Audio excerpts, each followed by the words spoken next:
아들 둘이 있었습니다. 작은 아들이 아버지에게 말하기를, 아버지, 재산 가운데 내게 돌아올 유산을 지금 주세요라고 했습니다. 아버지가 유산은 죽고 나서 물려주는 것인데 아버지에게 지금 달라는 거죠. 아버지는 그 자기의 유산을 큰아들, 작은아들에게 나누어 줬습니다. 며칠 뒤에 작은아들은 자기 목을 챙겨서 먼 지방으로 가서 거기서 방탕한 삶을 살았고 그 재산을 다 낭비하게 되었습니다. 그가 모든 걸 다 탕진했을 때 그 지방에 크게 흉년이 들자 그는 아주 궁핍하게 됐습니다. 그래서 그는 그 지방의 주민 가운데 한 사람을 찾아갔습니다. 그동안 돈으로 사귀었던 사람들, 돈을 사귀었던 여자들, 남자들 할 것 없이 아무도 그에게 관심이 없었습니다. 그는 이렇게 사정했습니다. 내가 굶어서 너무 힘드니까 그저 밥이나 먹을 수 있는 일자리를 좀 달아달라고 했더니 유대인들이 가장 천하게 여기는 돼지 치는 일을 하도록 그에게 주선해 주었습니다. 그는 돼지가 먹는, 사람이 먹을 수 없는 이 지엽 열매라도 먹고 배를 채우고 싶었지만 그에게 그것조차 주는 사람이 없었습니다. 그제서야 제정신이 들어 이렇게 말합니다. 내 아버지의 그 많은 품꾼들에게는 먹을 것이 남아도는데 나는 여기서 굶어 죽는구나. 내가 이제라도 일어나서 아버지께 돌아가서 하늘과 아버지 앞에 내가 죄를 지었는데 더 이상 아버지 아들이라 불릴 자격이 없지만 종의 하나로라도 나를 제발 받아주셔서 내가 이 고통을 받지 않게 해달라고. 탕자였던 이 아들이 집을 나갈 때는 자기 목을 달라고 너무나 아버지 앞에 당당히 강청했습니다. 이와는 너무 대조적인 모습 아닙니까? 죽을 지경이 되자 비로소 깨닫고 그런 아버지 집에서 종이라도 좋다고 이렇게 스스로 생각하고 일어나 아버지 집으로 돌아가는 것입니다. 그런데 놀라운 사실은 힘없이 터벅터벅 걸어오는 그의 아버지가 기다리고 있었다는 것입니다. 아버지는 그가 돌아오는 처량한 모습을 보고 멀리서 청은이에게서 이 나이 많은 아버지가 달려가서 목을 감고 입을 맞춘 것입니다. 아버지의 이런 행동은 무엇을 의미할까요? 굳이 말하지 않아도 충분히 상상이 됩니다. 아들아, 참 고맙다. 돌아와 주었구나. 너무 보고 싶었다. 고생 많았지? 이제 나하고 같이 잘 살자. 아버지는 아들의 지난 과거에 대해서 전혀 책망하지 않고 따뜻하게 맞아준 것입니다. 그 아버지의 행동에 아들은 오히려 이렇게 말합니다. 아버지, 저는 하늘과 아버지 앞에 큰 죄를 지었기 때문에 이제부터 아버지의 아들이라 불릴 자격도 없습니다. 그저 나를 품꾼의 하나로 그냥 삼아주세요. 이 아들이 아버지 고맙습니다. 저를 받아주니까 아버지 저를 이제 제가 잘해보겠습니다. 이런 말이 아니에요. 아버지는 왜 아들에게 아무것도 묻지 않았을까요? 아버지는 과거에 그 아들에 대해서 너무나 잘 압니다. 여러분, 부모는요 자녀를 잘 알아요. 얼굴빛, 말투, 눈빛 너무 잘 알죠. 근데 돌아온 아들의 모습은 완전히 달랐습니다. 그래서 이렇게 말합니다. 이 아들은 죽었다가 다시 살아났고 잃었다가 내가 얻었다. 그러니까 전혀 새 아들이라고 말입니다. 이름만 같이 전혀 다른 아들이라고 말입니다. 아버지는 이렇게 달라진 아들에게 이렇게 그에게 축복하는 겁니다. 누가복음 15장 22절에 보니까 이런 말씀이 있습니다. 제일 좋은 옷을 내어다가 입히고 손에 가락지를 끼우고 발에 신을 신기라. 그리고 살찐 송아지를 끌어다가 잡으라. 우리가 먹고 즐기자. 이 내 아들은 죽었다가 다시 살았으며 내가 잃었다가 다시 얻었노라 하니 그들이 즐거워하더라. 여러분, 제일 좋은 옷입니다. 그냥 옷이 아니고 손에 가락지를 끼고 이건 아들의 신분과 명예를 회복시켜주는 겁니다. 넌 종이 아니야. 그리고 종들은 발에 신을 신지 않습니다. 맨발로 온 거예요. 신을 신기고. 그리고 집에서 제일 맛있는 송아지 요리를 하려는 겁니다. 그렇다면 이 아들이 말하는 죄란 도대체 무엇입니까? 그는 하늘과 아버지께 죄를 지었다고 말합니다. 이 하늘이란 유대인들이 쓰는 하나님을 말하는 또 다른 표현 방법입니다. 그는 하나님도 모르고 부모도 모르고 살았어요. 자신이 하고 싶은 대로 마음대로 살다가 드디어 집까지 뛰쳐나가버린 것입니다. 이제 아버지 필요 없어요. 내 마음대로 살 거예요.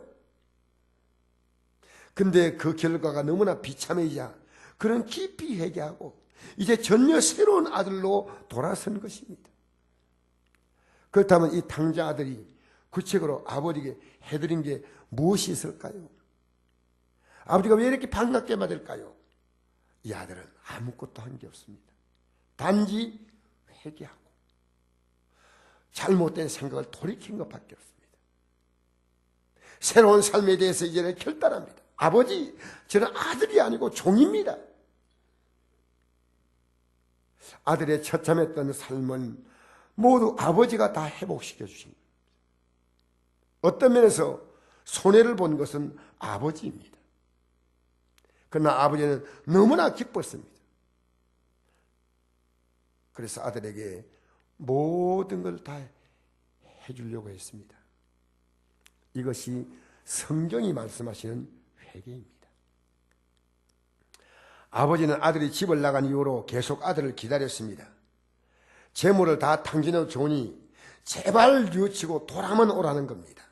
제발 새 사람 되어 돌아오라는 겁니다. 과거처럼 이제는 살지 말라는 겁니다. 그래서 일부러 아들을 찾아 나서지 않았습니다. 집에 종들이 많기 때문에 다른 지방에 있는 아들을 수소문하면 알 수 있는데 그렇게 돌아와 봤자 과거와 똑같은 아들입니다. 언젠가는 기회가 주어지면 또 집을 뛰쳐나갈 겁니다. 지혜로운 이 아버지는 아들이 진실로 뉘우치고 회개할 때까지 아들이 오는 길목에 서서 눈이 오나 비가 오나 바람이 부나 기다려 온 것입니다. 예수님께서 이 비유를 전하신 배경이 바로 누가복음 15장 1절에서 3절 나옵니다. 그래서 1절에 3절 말씀하고 난 다음에 두 가지 비유가 있고 그 다음에 세 번째 비유가 이 탕자의 비유입니다. 누가복음 5장 1절 이렇게 기록합니다. 모든 세리와 죄인들이 말씀을 들으려 가까이 나오니 바리새인과 서기관들이 순거리에 이르되 이 사람이 죄인을 영접하고 음식을 같이 먹는다 하더라. 예수께서 그들에게 이 비유로 이르시되 이렇게 나옵니다. 여러분, 여기에 세리와 죄인들이 흔히 말하면 이 죄인들은 다른 사람이 볼 때 아이고 저 죄인 이렇게 말하는 사람들. 세리도 그 당시에 유대인들이 아주 혐오하는 그런 악독한 사람. 예수님께서 이들이 말씀 들어오고 이들 같이 식사하고 가니까요 수근거렸어요. 죄인을 영접하고 음식을 같이 먹는다. 예수님은요 여기에 모인 모든 사람들은 다 똑같이 탕자와 같다는 겁니다. 그러니까 회개하자는 겁니다. 성경은 여러분이 마음에 안 들지만 모든 사람이 죄인이라고 증언합니다. 역사상의 의인은 한 명도, 하나님께서 사람의 몸을 입고 온 예수님 외에는 의인이 없다. 세계 4대 성인이 얘기하지만요, 성경은 말합니다.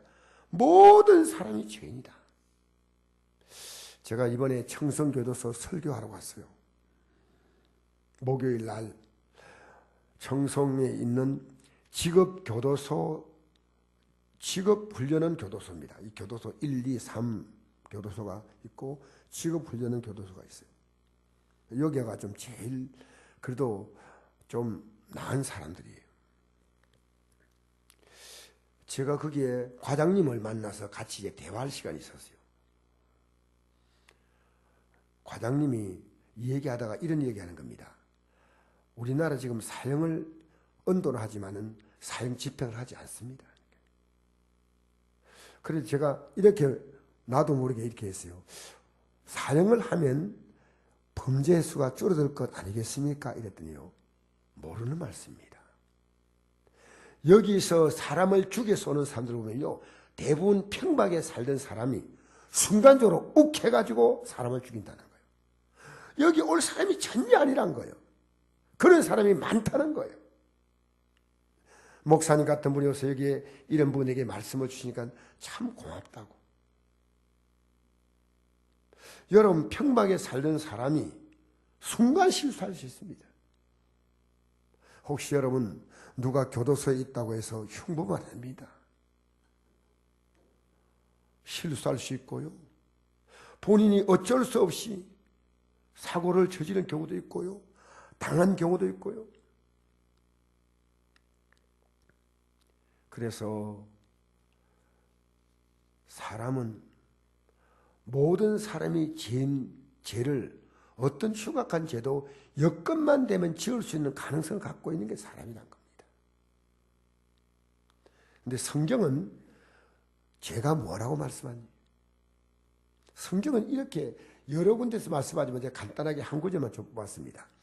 죄에 대하여라면 그들이 나를 믿지 아니하며. 여러분, 이 죄가 뭐냐? 나쁜 짓 하는 게 죄라고 말하는 게 아니고요, 나를 믿지 아니한다. 이 요한복음은 예수님께서 하신 말씀이거든요. 남을 해롭게 만드는 것도 분명히 죄입니다. 남에게 피해를 주고 고통을 주고 사기를 치고 남에게 상처를 주고 죄입니다. 죄가 아니란 거 아닙니다. 그런데 오늘 이 죄가 왜 나를 믿지 아니한 것이 죄라고 말씀하냐면, 여러분 교회 나오지만요, 예수님 믿는다는 것은요, 사람마다 다 달라요. 예수님 믿는 것이 뭐냐? 예수님이 누구냐? 예수님이 무슨 일 하셨나? 믿으면 어떻고 안 믿으면 어떻게 되나? 여러분, 인간은요, 모르니까 제대로 못 믿는 겁니다. 제가 오늘 찬송 여러분 같이 불렀잖아요. 얼마나 어려서부터 불렀어요. 60년 이상 불렀어요. 60년 이상. 고통의 멍에 벗으려고. 이거 수도 없이 불렀을 것 같아요. 여러 해 동안 주 떠나 세상 연락을 즐기고 이런 찬송들도 많이 불렀습니다. 그런데 전혀 생각이 없이 불렀어요. 그래가지고 계단을 하나씩 올라가듯이 이 찬송 부르는 느낌이 달라진 거예요. 지금 여러분 마찬가지예요. 찬송 부르도 아무 느낌이 없는 분이 있습니다. 그러니까 예수 못 믿는 거예요. 예배당에 나와 앉아있지만 내가 예수 믿으면 어떻게 될까? 안 믿으면 어떻게 될까? 이걸 몰라요. 근데 목사가 그런 고개 끄덕끄덕 하는 거죠, 그냥. 여러분, 저는 청송교에서 가면 이렇게 말합니다. 똑같이 말하는 중요한 내용이 있습니다. 회개하라는 겁니다. 항상 가만히 얘기합니다. 당신들은 예수님 만나면 당신들의 삶은 희망이 있다. 예수님 만나서 회개만 하면 하나님은 당신들의 삶을 얼마든지 무엇인지 회복시키는 분이시다. 이게 기독교 진리입니다. 제가 지난주일에 주보에 로마서 읽으십시오, 갈라디아 읽으십시오 이렇지 않습니까? 그 내용이 우리가 예수 믿음으로 예수님의 공로로 죄사함 받고 저주에서 벗어나고, 여러분 아셔요? 예수 믿으면요, 믿는 게 뭐냐? 내가 예수님의 십자가, 이 십자가가 뭐냐면 인간의 죄를 위하여 하나님의 아들로 이 땅에 오신 예수님이 달려 죽은 사형틀입니다. 내가 과연 그런 죄일까? 여러분 좀 생각해 줘야 되잖아요. 아무 생각 없이 눈 맞고 벅벅하고 있으면 안 되잖아요. 내가 예수 믿는 게 얼마나 중요한지. 여러분, 믿음 갖고 있는 분은요, 죽을 때까지 이 믿음 안 놓습니다. 자식 손도 놓을 때가 있고 남편 손도 놓을 때 있고 아내 손도 놓을 때 있지만요, 죽을 때까지 안 놓는 손이 예수 믿는 손입니다. 그거 모른다면 여러분 이제 그 믿음으로 하나님께서 들어오게 하실 거예요. 탕자는 자신이 죄인임을 언제 깨달았습니까? 그가 죽을 지경이 되었을 때입니다. 인간은 하나님 모르고 삽니다. 인간은 자기 자신이 최고입니다. 자신의 생각이 항상 옳고 항상 자신을 중심으로 생각합니다. 내가 어디서 와서, 내가 어떻게 이 땅에 태어났고 무엇 때문에 살고 내가 어디로 가는지 관심이 없습니다. 언제 깨닫습니까? 대부분이 너무나 힘들고 죽을 지경이 되었을 때 깨닫고 예수 믿는 사람이 대부분입니다. 그러나 성경은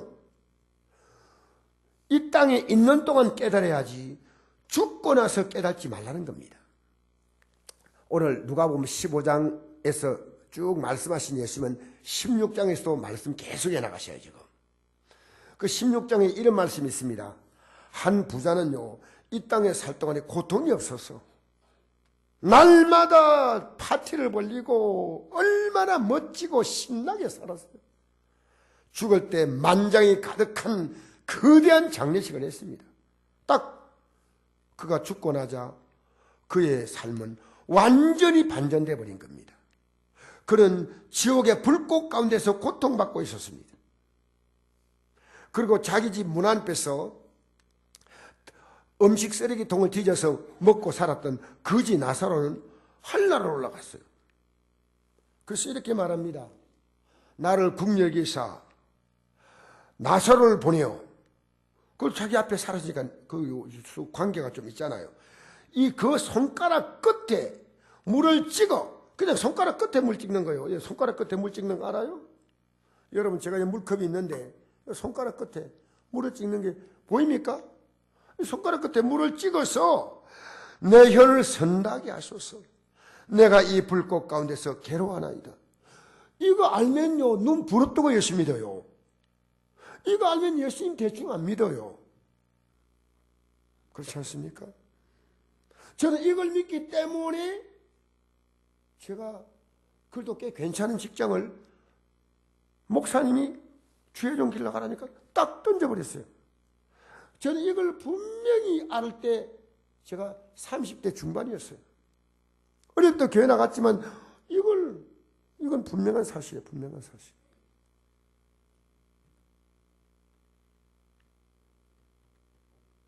여러분, 살아있을 동안에 고통이 오면 깨닫는 것이, 하나님은 인생에 왜 고통을 줬냐면 하나님 찾으라고 하는 겁니다. 따라합시다. 하나님 찾을 때, 할렐루야! 마음이 고통스럽든지 자녀가 고통스럽게 하든지 사업장, 직장이 어려움이 있을 때 하나님을 찾으라는 겁니다. 내 건강에 문제가 생기면 하나님 찾으라는 겁니다.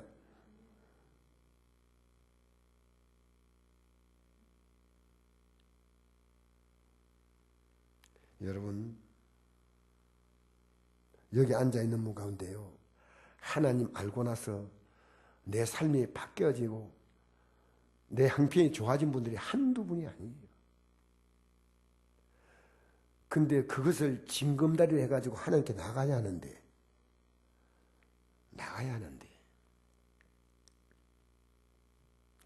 하나님 모르고 살면 인생은 이렇게 살다가 끝납니다.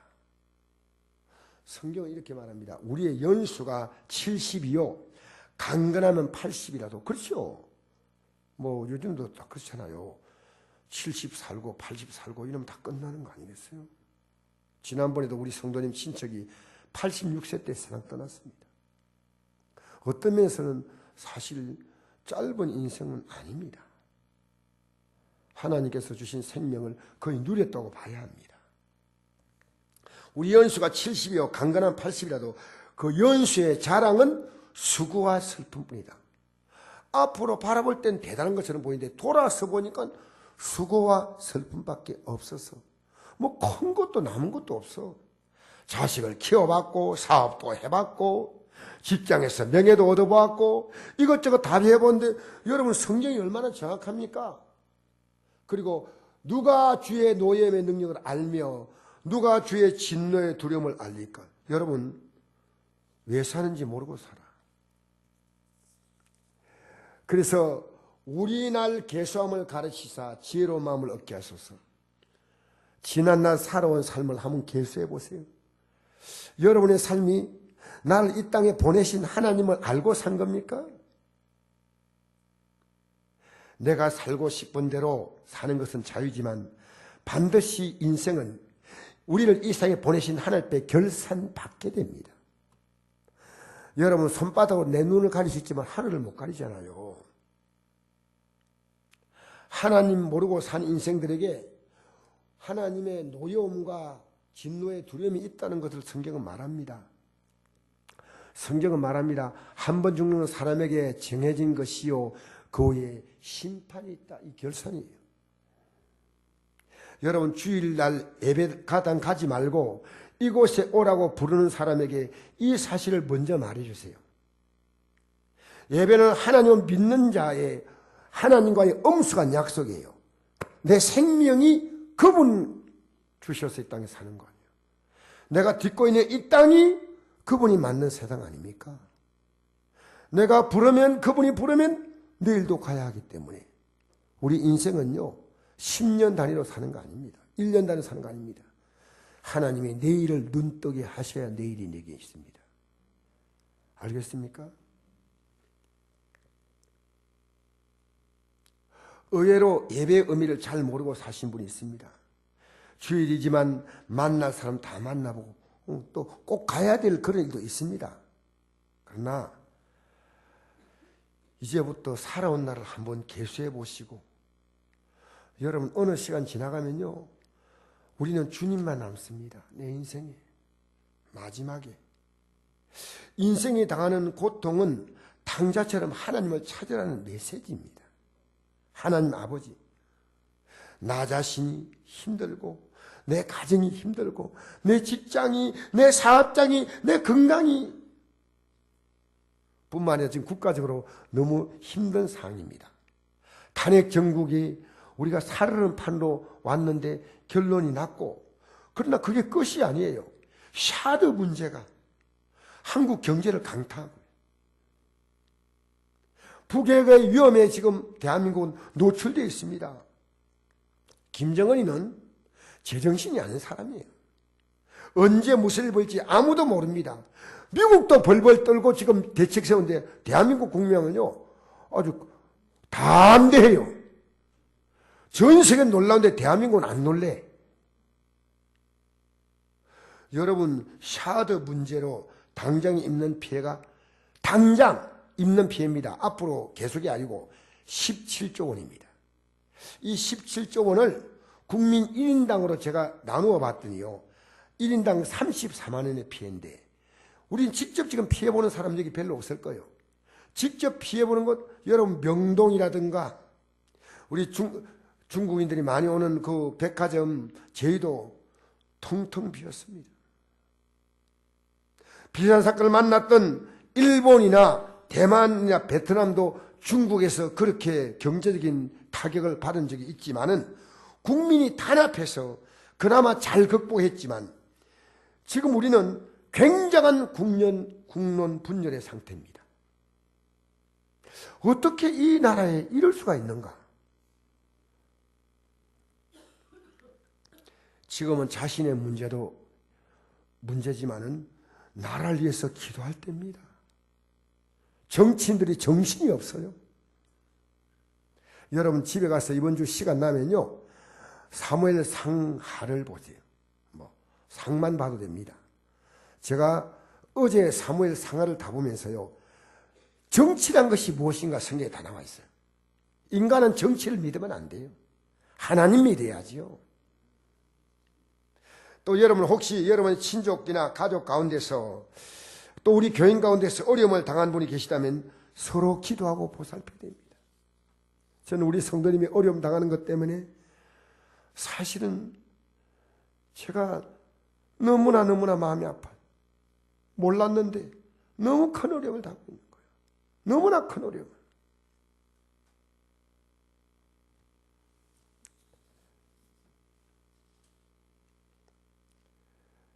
마태복음 25장에 보면 양과 염소의 비유가 나오거든요. 어려움 만났을 때 어려움 만난 자를 돕는 것, 병들었을 때, 옥에 갇혔을 때, 굶주릴 때 돕는 것은 예수님이 자신에게 하는 것이라고 했습니다. 지극히 작은 자 하나에게 하는 것이 내게 하는 것이다. 여러분 우리 예수 믿으면요, 요즘에는 핵가족이 얘기하자면 핵가족을 넘어서서요, 핵개인입니다. 개인, 철저하게 개인 중심이에요. 우리가 예수 믿으면요, 내 가족, 내 주위가 이렇게 넓어져요. 어려움 만난 사람을 그냥 외면하지 않습니다. 저는 교도소 가면서 꼭 빵과 음료를 사가지고 갑니다. 할 수 있으면요, 저는 이분들에게 좀 더 좋은 걸 대접하고 싶어요. 근데 우리가 이제 한계가 있으니까 그렇죠. 다른 종교단체에서 오는 거 보면요, 과일까지 넣어가지고 잘 와요. 아, 우리도 참 이분들 잘 대접해야 되겠다. 물론 그분들이 빵이나 우유 뭐 맛있는 거 먹기 위해서 나오는 거 아니에요. 얼마나 말씀을 잘 듣는지. 여러분 이 땅에서요, 우리가 옆에 사람에게 말 한마디를 위로주고 격려해주고 손잡아주고, 우리는 이웃이 없어요. 여러분 우리는 서로를 위해서 좀 돌봐줄 수 있는 한몸된 교회의 성도가 되기를 주의 이름으로 축복합니다. 우리 어린이들, 이번에 저 금요 예배 드릴 때 한 어린이가 나왔어요. 내인데 이래요. 목사님, 제가 이번에 검사를 받았는데 조금 이게 장기적인 좀 병인데, 그 어린애가 그것이 있다는 것이 너무 마음이 슬퍼요. 그런데 얘가 목사님 기도해 주세요 그런 거예요. 이 결과가 이제 검사했는데 어떻게 될지 모르기 때문에 기도해 주세요. 초등학교 4학년인가 5학년인가. 그 제가 같이 이렇게, 우리 기도하자. 하나님이 너를 깨끗하게 치료할 거야. 걱정하지 마. 네, 알겠어요. 어린이도, 학생도, 청년도, 장년도, 노년도 우리가요 참 기도로 돕고, 좀 여러분 주위에 정말 여러분에게 손을 내미는 사람이 있을 뿐 아니라 여러분 먼저 손을 내밀어서 이렇게 서로 좀 힘이 되어 주세요. 말만 한마디 해도요, 웃음만 줘도요, 화이팅만 해줘도요 힘이 되는 거예요. 힘이. 저는 여러분 얼굴 보면요, 얼굴에 다 써놓은 것 같아요. 너무너무 지치고 힘든 분들이 있는데 여러분 손을 잡아주세요. 자녀들은 부모님의 손을 좀 잡아주세요. 힘을 주세요. 힘을. 당자가 당한 위기는 그가 회개했더니 오히려 그에게 새로운 기회가 되었습니다. 아버지 집에서 지난날에 잘 살 때 그와는 비교가 되지 않는 감격 속에서 이제 아버지와 함께 사는 겁니다. 여러분 지금 사순절 기간입니다. 주님이 고난 당하신 사건은 우리 인간을 모든 죄에서 벗어나게 하려고 고난을 당하신 거예요. 내가 우리 교회 말기암 환자 한 분이 계셔요. 오늘 안 나오셨는데 이분에게 내가 이번에 만나서 같이 식사하면서 당신의 그 암을, 하나님이 당신을 불러가면 모르지만 그렇지 않는 하나님이 그 암을 고칠 수 있는 하나님이니까 당신이 의사가 성공한 것보다 배의 이상으로 지금 살아왔지 않냐고. 그렇다는 거예요. 인정하더라고요. 근데 그 많은 시간 당신이 나 하나님께 간절히 매달린 걸 본 적이 없대요. 난 우리 성도님들이요, 우리에게 낮에도 따뜻해요. 뭐 겨울에도 따뜻해요. 요 들어와서요, 기도 낮에도 하는 성도가 있어요. 우리는 아침 저녁에 기도하지 않습니까? 지금 문제 만났을 때는 하나님을 찾을 때입니다. 특히 사순절 기간은요, 예수님이 십자가를 지신 이유는 인간이 당한 죄로 말미암아다가오는 모든 저주를 다 철폐하신 거예요. 할렐루야! 여러분 언제 예수님의 은혜를 기억한 적이 있습니까? 생각해 본 적이 있습니까? 오늘 현대 기독교가요, 십자가의 의미를 몰라요. 천국과 지옥도 희미해요. 여러분 확실해야 됩니다.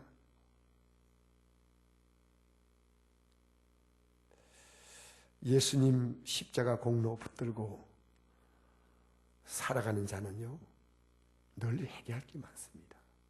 저는 우리 성도들이 어려움 만날 때 미리 몰랐던 게 너무너무 미안한 거예요. 왜냐하면 그만큼 신뢰를 못 주었으니까 죄인들이 말하지 않았 아닌가 이런 생각을 해요. 회개하고 내가 관심을 두지 못했구나. 날마다 저는 회개합니다. 회개할 게 너무 많아요.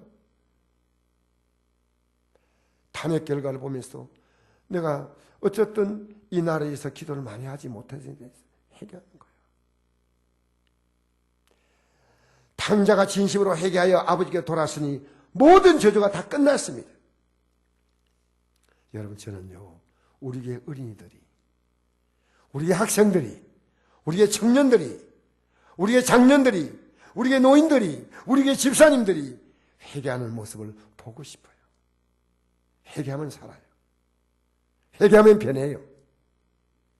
회개하는데 똑같이 살지 않아요. 우리 예수님은 우리에게 주신 복음 중에 복음이 뭐냐? 예수님이 이 땅에 오셔서 제일 처음 전가하신 말씀이 이때부터 예수께서 비로소 전파이르실 때 회개하라 천국에 가까이 왔느니라. 요즘 세상이 너무 좋아서 우리는 아버지의 품을 떠나서 살 가능성이 너무나 많은 세상입니다. 그래서 우리도 모르게 우리는 탕자기를 간데 본인은 잘 몰라요. 아버지의 뜻을 몰라요. 사랑하는 성도 여러분, 성경을 펴서 읽으면요, 아버지 뜻을 알아요. 어제 어떤 성도님이 저인데 이런 얘기를 해요. 목사님이 성경 읽어라 읽어라 해서 왜 저렇게 강조할까 하고 본인이 읽기 시작했대요. 읽기 시작했더니요, 하나님 아버지의 마음을 읽었대요. 그래서 예수님이 자기의 애인과 같은 그런 정도로 자기에게 밀착되어 있다는 거예요. 여러분, 세상에 많은 책들은 2번 이상 읽을 가치가 없습니다. 근데 성경은요, 이분이 이런 말 하더라고요. 이번에 읽을 때 못 깨달으면 다음 읽으니까 새롭게 깨닫고, 다음 읽으니까 새롭게 깨닫고, 읽을수록 새롭게 깨달아지더라는 이 말 하더라고요. 집사님도 아니에요. 그냥 일반 성도예요. 우리 교회 나온 지가 오래되는 분도 아니에요. 여러분, 이 아들은요, 그 고통 속에서 아버지의 마음을 비로소 읽었습니다. 아버지의 마음을 읽었습니다. 아버지를 기쁘게 해야 되겠다. 내가 아버지에게 이제 종이 되어서라도 지난날에 잘못된 걸 내가 다 회개해야 되겠다. 아버지는 그 마음을 알았습니다. 사랑하는 성도 여러분, 이제 저는 오늘 여기서 말씀을 마무리하고요, 우리가 지금 찬송 하나 부르고 난 다음에 좀 기도하기 원합니다. 나라를 위해서 기도해야 됩니다. 정말. 할렐루야. 여러분 자신을 위해서 기도해야 됩니다. 어렵잖아요. 내 가족들 위해서 기도해 줘야 됩니다. 우리 교인들 가운데 지금 어려움 당한 분이 많습니다. 사실은 다 몰라도 괜찮아요. 여러분 기도해야 됩니다. 우리 찬송가